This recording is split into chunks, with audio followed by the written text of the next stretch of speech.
Well, so it's the number 9 team, the men in pink, Rajasthan Royals. Well, a team that was so good in the last cycle, 22 to 24. You always think and say, oh, Rajasthan just missed out on that trophy. I mean, they played the finals in 22, were so close to the finals in 24. But I mean, this year their coach changed. They released a few big names, one of them being Josh Butler, and another being Trent Bolt, Yuzi Chahal, R. Ashwin. And they paid a lot of faith on some young guns in Dhruv Jurel, Yashasvi Jaiswal, and all. But again, I mean, it's been such a shocking season for them. And it's not like they were a very poor team or they had some glaring issues. But the thing is, they couldn't close out a lot of games which they should have won. And that's even more shocking. There were so many games where they were on the winning side, and then all of a sudden, no, they just couldn't close out the game. The bowling was in tatters throughout the season. The batting hit so many sixes. Around 3 or 4 of their batters hit 20 plus sixes, but still they failed to close out games. Well, I think the common sense was lost in the midway. I'm joined by Shubhradeep, and we would like to analyze what went wrong for the men in pink under Rahul Dravid, their new coach.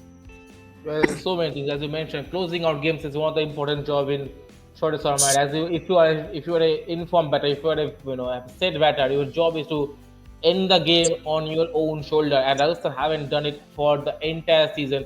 I can remember 4 or 5 games where they were ahead of the opposition team, and when they will fly back home, most of the players, managers, will fly back home. They think, no man, we should have won those 5 games and should have been on the qualifiers, more replacing one of those 4 teams. So it is the issue for them closing out the Dhruv Jurel and Shimmer Hetman, I think, on the firing line for most of the occasion. Remember the one game against the Delhi. Remember Yes, there, yeah, Mitchell start nobody. bowling, and that another game where Avish Khan bowled the last over against Yeah, LSG. I think they actually gave, put the confidence among the opposition that you guys can win it, we can lose it. That was how poor they were. I mean, one of the things is, and it's a bit of a relation between positive and negatives, is that they have 3 batsmen who have hit top 10 of most sixes. That means that all those 3 batsmen batters, I would say, have lost the kind of a thing that you need to take single in T20, because singles are really important in T20s in my understanding, because change of ends, or it just actually put pressure on the bowler in some way. And then the Indian bowling core was not up to the mark. Tushar Yeah, Deshpande I was mean, not.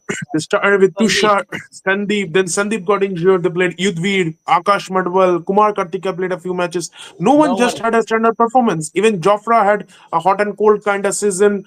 Fazalak Faruqi was an absolute shocker. I mean, he just couldn't pick up a wicket throughout the season. And the foreign core. If you see the replacement, they had that 5 or 6 foreign players in the entire squad, and that is the issue, because they have so less players. You cannot replace one. Shimmer Hetmeyer was the only foreign batter in the entire lower order. So even if he comes up with some poor performance, you cannot replace him with another player. And then when Jofra went off, went back home after the crossbar situation, and Faruqi wasn't informed, they have to go with 19-year-old Quena. They haven't have any replacement there, and that's the issue.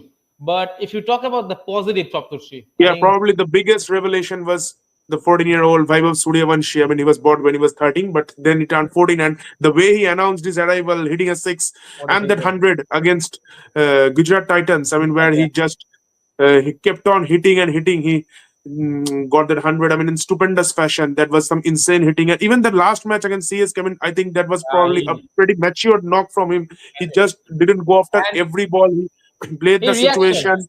That is the most satisfying reaction. He was saying that I should have, just end the game, and that was a very good thing. If a 14-year-old Yeah. is mature enough to play such kind of a knock, and Yeah, thinking so that I mean, he should have he stayed was there. probably one of their biggest rewards this year, and they would hope him to recreate more of these performances in the upcoming seasons. Yashasvi was again too good Yeah. throughout the season.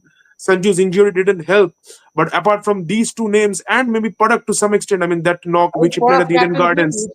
captaincy was a little bit up to the mark. I think you can say that he was decent enough. It's not an easy Yeah, job I to mean, cross. yeah, his knock at Eden would stand out. He had a couple of good knocks throughout the season, but again, I mean, probably the most standout performance would be Yashasvi and Vaibhav, the two guys at the top. Absolutely. And I think one in the Hasaranga was good. All the games he played, I think he bowled well, economical overs. Very few times, he went for so many runs. So he was a Yeah. good spinner, I would say. So they have to back some of your players, and then it will be interesting to see that how they manage the retention for next season, because there's so many openers. If you see, Just so Yeah, joke. even they took Leandro Pretorius at the back end as a replacement. And then Nitish Rana's injury or injury, I would say. So that was a bit of a mystery whether he's really injured or he's a bench from the. But that was a few things that didn't Yeah, go their so I way. think the first thing they need to look after is the bowling and their Yeah, finishing department. So that, that's two areas which they should really look at.